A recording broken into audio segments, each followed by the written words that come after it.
నేను అనుకున్నప్పుడు what can be included అనుకున్నప్పుడు I have included that part is only from taking the inspiration from frontier Gandhi, Khan Abdul Gaffar ఖాన్ని థాట్లో పెట్టి. ఎందుకంటే సెకండ్ హాఫ్ చాలా ఎలాబరేట్గా ఉండేది కదా, దానికోసం నేను డిజైన్ చేసిన క్యారెక్టర్స్ ఫస్ట్ హాఫ్లో ఉంటే, but later it became part 1 part 2 అయ్యేటప్పటికి ఆ డీటెయిల్స్ లేటర్ సెకండ్ పార్ట్లో వస్తాయని చెప్పేసి దాన్ని ఎక్కువ రివీల్ చేయలేకపోయి ఈ part 1లో.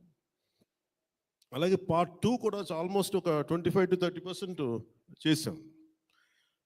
So that's where it stands. అది తొందరగా కూడా పార్ట్ 2 కూడా జరగాలని మనస్ఫూర్తిగా కోరుకుంటూ, అలాగే అసలు సినిమాని ఎట్లా ముందుకు తీసుకెళ్ళాలి, ఏమి చేద్దాం అంటే, నేను కంప్లీట్గా పొలిటికల్ ప్రాసెస్లో ఉండి నేను సినిమా రిలీజ్లు ఇవన్నీ నాకు నిజంగా తెలియదు, నేను పట్టించుకోవడం మానేశాను, చాలా సంవత్సరాలు అయిపోయింది. ఆ టైంలో రత్నం గారికి అండగా మైత్రి మూవీస్ నవీన్ గారు కానీ, రవి గారు కానీ, అలాగే విశ్వప్రసాద్ గారు కానీ, ఫ్యాక్టరీ మీడియా విశ్వప్రసాద్ గారు ముందుకు వచ్చి వచ్చి సహకరించినందుకు ఈ రిలీజ్కి మనస్ఫూర్తిగా వారికి నా ప్రత్యేక ధన్యవాదాలు తెలుపుకుంటా ఉన్నాను. ఎందుకంటే వారు లేకపోయిన ఉంటే ఈ రోజున డెఫినెట్లీ ఈ రిలీజ్ చాలా కష్టమయ్యేది. ఇన్స్టెడ్ ఆఫ్ నా బ్యాక్గ్రౌండ్ ఉండి నేను డిప్యూటీ సీఎంగా ఉండి, కానీ సినిమా అనేది సినిమా, ఎందుకంటే ఫైనాన్షియల్ పార్ట్ ఇవన్నీ. బట్ ఫైనల్గా I thank all the financiers for supporting us, for all the whoever is concern regarding the labs కానీ, టెక్నికల్ ఎవరికైతే ఇవాళ వాళ్ళందరికీ కూడా పేరు పేరున సహకరించినందుకు మీ అందరికీ నా హృదయపూర్వక ధన్యవాదాలు. My heartful thanks to you all.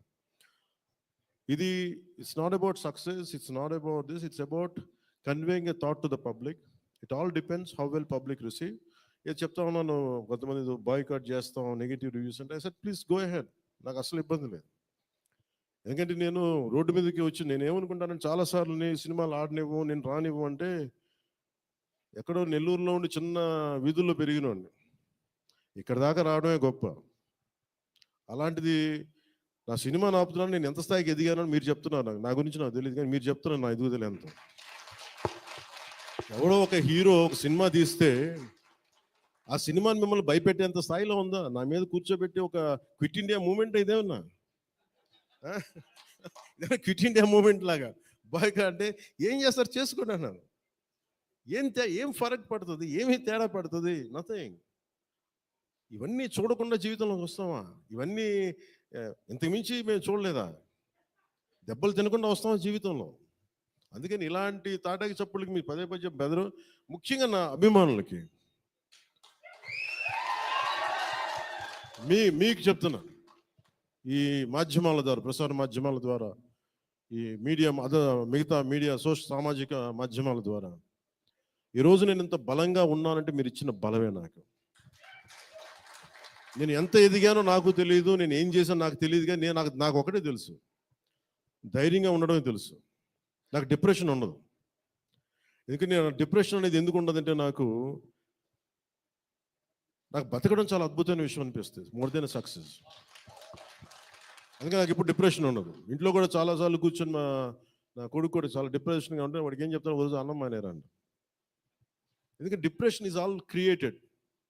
అలాగే ఇప్పుడు సడన్గా నేను ఎందుకు చెప్తున్నాను, ఎందుకు రెలవెంట్గా చెప్తున్నానంటే, సార్ మన సినిమా గురించి నెగిటివ్గా మాట్లాడుతున్నట్టే, అది నెగిటివ్గా మాట్లాడుతున్నట్టే మనం బలంగా ఉన్నామని అర్థం.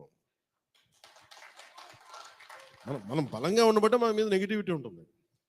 అలాగే ఔరంగజేబ్ని మాట్లాడగానే చాలా మందికి బాధలు కోపాలు వచ్చింది, రానివ్వండి అండి. సో మీరు ఒక మొఘల్స్ గొప్పతనం చెప్పినప్పుడు మొఘల్స్ చేసిన అన్యాయాలు అక్రమాలు కూడా చెప్పాలి కదా. That is got balance. That's what I believe in secularism. That's what it is called balance. అంతేగాని నేను కన్వీనియంట్గా కూర్చొని Aurangzeb the great, Mughals the great అన్నప్పుడు okay, Mughals also levied jizya, అది కూడా చెప్పండి. Then let me decide who is great or not. ఇలాంటివన్నీ నాకు ఐ ఫెల్ట్ సినిమా ఈజ్, అందుకే ఒకసారి ఈ సినిమా చేసిన biggest help, more than the success, more than the collections, more than the records, more than premiere shows.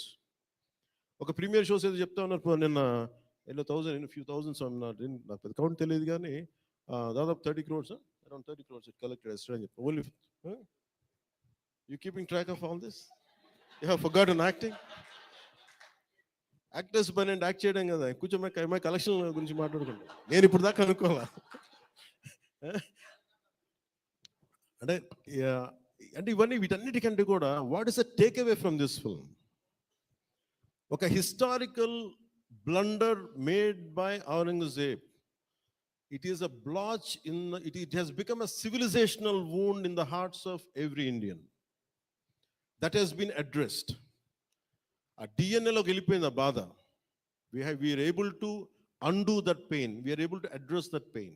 చిన్నప్పుడు ఎప్పుడు నేను స్కూల్లో చదువుకొని అరే హిందూ కాబట్టి ఎందుకు జిజియా కట్టాలి, అసలు దీని గురించి ఎవడు మాట్లాడేంటి, అది అడ్రస్ చేసినందుకు నాకు చాలా ఆనందం. ఇది నాలాగా చాలా మందికి చాలా క్వైట్ పెయిన్ఫుల్గా ఉండాలి, అందరికీ అడ్రస్ చేయగలిగాను. That is the biggest achievement. ఒకసారి సినిమా చేసినప్పుడు అందరు కలెక్షన్ దగ్గర ఆగిపోతారు, లేదంటే అందరు రికార్డుల దగ్గర ఆగిపోతారు. నేను ఎప్పుడు అక్కడ ఆగలా. What is the takeaway from this film? ఎప్పుడో నేను ఎంటర్ ద డ్రాగన్ చూసినప్పుడు అరే బ్రూస్లీ భలే చేశాడు అనుకోలేదు. బ్రూస్లీ మనం ఎలా చేయాలి, ఏం చేయాలి, బ్రూస్లీ గురించి చదివా. అలాగే ఒక పొద్దున కూడా ఏదో ఎవరికి ఇంటర్వ్యూస్లో చెప్పాను, పర్లేదు వాళ్ళకి షేర్ చేసుకోవచ్చు. అంటే what a film does to people. It's the greatest story telling medium. అంటే ఎంతసేపు వెస్ట్ వైపు చూసే మనకి always we look towards west. They think they are quite advance, they think they are far ahead of west. మన చిన్నప్పటి నుంచి మెంటల్గా నూరి పోసి మనకి ఆ వెస్టర్న్ మ్యూజిక్ ఇవన్నీ ఉండే రోజుల్లో, when I was in around maybe 7th 8th ఆ ఏజ్లో fascination is only towards west, towards English music. ఇలాంటి సమయంలో మన సంగీతం, మన కర్ణాటిక్ సంగీతం కానీ మన క్లాసికల్ మ్యూజిక్ అంటే చిన్న అపహాస్యం. అలాంటి మైండ్ సెట్ ఇది తెలియకుండా సొసైటీ మనకి ఇంజెక్ట్ చేసినప్పుడు దాని విలువ తెలియక ఒక శంకరాభరణం అనే సినిమా చూసిన తర్వాత నాకు కర్ణాటక సంగీతం మీద అపారమైన గౌరవం వచ్చింది. అంటే ఒక సినిమా ఏం చేయగలదంటానికి. అంటే cinema is not about collection, cinema is not about mere records. It's also about how it transforms you, how it can impact you. It is not about special effects, but it is about storytelling. How well you have told the story, how emotionally you got entangled to that story, how well you got connected to that story. That's what makes a difference. In that sense, I can proudly say Harihara Veeramallu has achieved that target without a doubt. The most brilliant man. Technical aspects, always we can improve. Always there is a room for improvement. There is no second thought about it. Definitely we'll, whatever the corrections, whatever the suggestions we have received, make sure it won't be seen in Harihara Veeramallu in part 2. Definitely we'll take forward. దీనికి first thing let me tell you, అంటే ఇది ఎందుకు నా అభిమానులు ఎందుకు చెప్తున్నాను ప్రత్యేకించి, మీరు అంత సున్నితంగా ఉండకండి. మీరు అంత సున్నితంగా అయిపోతారండి, అందరు కూర్చొని ఇట్లా పళ్ళు దొరికేసుకుని ఎవరు మాట్లాడేస్తున్నారండి. ఈజీగా ఉండండి, తేలిగ్గా ఉండండి. నేను కదా దెబ్బలు తింటుంది ఇక్కడ, మీరు ఈజీగా మీరు ఎంజాయ్ చేయండి జీవితాన్ని. అంతేగాని కూర్చోబెట్టి ప్రతి సోషల్ మీడియా కామెంట్కి దీనికి నలిగిపోకండి. అట్లా